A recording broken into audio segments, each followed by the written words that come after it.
How to notice mistakes. Criticize, judge, evaluate, call it whatever you want, but at some point in your career, you'll have to dissect your own art to see what works and what is holding you back. I'll be using some of my digital sketches as well as some of my 3D models as demonstration, but I'm aiming for tips that will benefit the broader art community. This task is a tightrope to walk. Tip too much to either side and you will fall. Be too harsh with your work and you will end up demoralized and burnt out. However, being too proud not to accept mistakes will leave you with nothing but stagnant progress. So, when should you critically judge your art? Definitely not in the beginner stage. To be frank, most beginner pieces are nothing but mistakes. At that point in time, you just want to focus on the basics and fundamentals, absolutely living off tutorials and references. I think the best time is when you're confident with your skills, however you aren't at the level you wish to be. You still look at others' works and wonder, how do they achieve certain effects? Or perhaps you feel you have hit a plateau.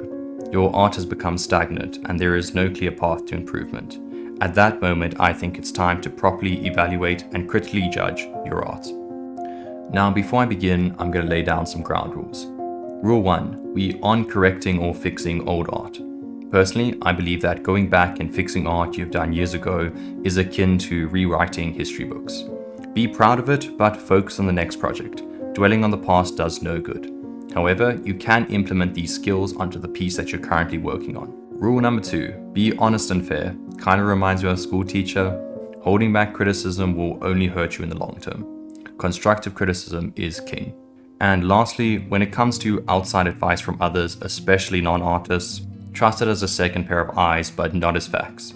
Be careful when it comes to opinions and not technique, as many people tend to lean towards a certain style or taste as the right way, when the fact is that there's no correct style. You can say animation is better than Renaissance paintings, or books are better than movies. Art has many forms. And now with that lengthy intro done, let's begin. Here I have a concept design sketch for a 3D gun. I'll be focusing on design principles, but if you were drawing a person, you could clearly focus on anatomy, poses, or brush quality. I normally just do a really rushed collection of scribbles, but I'll neaten it up to make things easier for everyone to read. First thing that comes to mind is a lack of color options. I was really happy with the gold and blue, however it's quite a bit basic of color combination, and I was just too lazy to attempt different colors. The enemy of a great design is a good design. I might have stumbled across a much more adequate color option if I just put in a little bit more effort. Second issue is the misleading and unrealistic design perspectives. Mainly with the scopes on top, as you can see it would be impossible for them to open up without changing their location. Next is the bladed front fin, which wouldn't be able to stack so tightly. Third thing that stands out to me is the lack of information. Having no back view or top view leaves a lot of guesswork when it comes to modeling it in Blender. More information during the concept sketch is always appreciated. On a similar note, I think adding texture and a material list of the gun and what it's made of with some photo references would be a great addition. And lastly is stickers and text location. For some reason I never add these to the concept work and I always feel lost when it's time to model. On to the positives. Firstly, I really like how the simplistic style works. I used to spend hours making concept work look pretty, which is great if it's for splash art or loading screen. However, for simple modeling reference, it's really an inefficient use of time. The simple style also allows me to focus on design and practicality instead of rendering techniques and line work. Second pro is the correct use of proportions. The hammer and trigger are in a usable distance to one another, and the handle could comfortably fit someone's hand. Third, I've got good use of repetition, not only with the color scheme, but also with the top scopes and the bladed fins. Repetition helps with that uniformed and recognizable look. Fourth, although inaccurate, the cross-section does help with the visualization of the shape of the main body. It clearly shows the curvature of the metal panels. And lastly, I try to think practical with the release buttons for disassembly and bayonets on high impact points. Reinforced thickness around the mag due to the high force it would experience. Yes, that was quite a fast breakdown, but I find the quicker you analyze, the more honest you tend to be, as well as notice the problems that immediately catch your eye. These are normally the problems that others will notice first. Now, before I take this gun to 3D, I'm first going to review my last 3D render. I made this gun a while back for a Blender gun tutorial. I'll link that video in the description below if anyone wants to check it out. Overall, I was satisfied with its outcome, however, it's far from flawless. So let's begin the analysis. Alright people, let's do this one last time. Firstly, the plastic on top is the wrong texture, it's far too smooth. Adding a noise texture or some fingerprints would have been a great choice. Next is the unoptimized workflow. I think I used 4K resolutions for all the stickers, which is an absolute waste of performance. Given their size, 1080p would have been more than adequate. Another problem is the same amount of vertices I used for all the cylinders, no matter the size. Instead, I should have lowered the resolution on the smaller ones and increased the count for the main ones on the scope. Lastly, the snake eyes, they were meant to be buttons to release the main barrel, however it's not very believable or clearly stated, and I'm the one who made it, so I can just imagine how bad it looks to the average viewer. As for well executed assets, I really like the use of light. The blue from the hollow scope reflects nicely, and the subtle red laser on top is a nice hidden detail. Secondly, the depth blur helps bring this piece to life. Blur is such an underrated tool both in 3D and 2D works. And finally, I think I nailed the small gold details.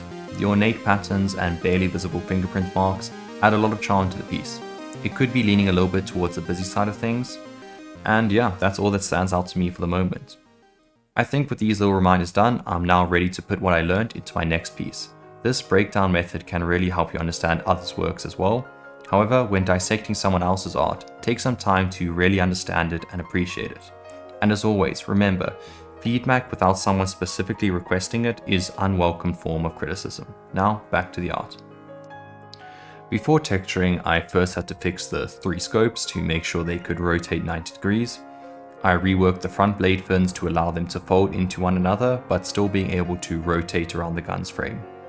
Even though it's a still render, I tried to use the lowest possible geometry, keeping to that optimized workflow. However, the handle and blade still have very high vertex counts. During the modeling stage, I tried to use geometry to clearly indicate different textures by adding grips and bevels. At this clay stage, I was satisfied. I did divert a bit from the concept, however, I think I managed to keep the overall look intact. Onto texturing, I remember the key points of my last render. My main focus will be the lights and the materials. For lights, I wanted the subtle glow to highlight some of the smaller details and using contrast and shadow to guide the viewer's correct focal point. Saturation and blur are also used to dictate what is meant to be the main focus point. As for materials, I've added visible bumps to the handles, grips, and some noise and roughness to the metal and plastic. Learning from my previous piece, I went with 1080p stickers for the text and the scope reticles, and I can't notice any compression whatsoever. Now, although a step forward compared to my last piece, it's still far from flawless. I think the overall contrast is a bit high, making detail difficult to notice. I added some scratches and fingerprints to the gold, but they clearly aren't visible. The overall render is very dark and maybe a tad bit oversaturated. As for the physical model, I need to smooth out some of the gold pipes as they look a little bit low poly. There is a clear lack of smaller shapes, plenty of wide areas, however next to no highly detailed areas of interest. I did try to create a background with some nodes and glass material, however it just made the whole piece look far too busy and complex. I ended up settling with the safe old pure black background. And my final note is, I like it. It's not too bad. This video wasn't cold hard facts, but just me sharing my workflow and my thought process. And as long as you walked away with any useful information, I'll call this video a success. I just wanted to make some time to say thank you for all the support I got on my last video and for the awesome shows and books that you guys recommended. I know my content is a little bit strange, half of it being 3D Blender stuff and the other half being concepts and storytelling, but I'm passionate about both and I'm determined to make both of them work. For those who are interested in any of my art styles, I have a concept gun video tutorial, a Blender gun video, and an intro to Blender series. All of them use free software, so it's a great place to start if you have any interest in weapon design. And with that, I think I'll call it done. Thanks for watching, and now go out and create some awesome stuff.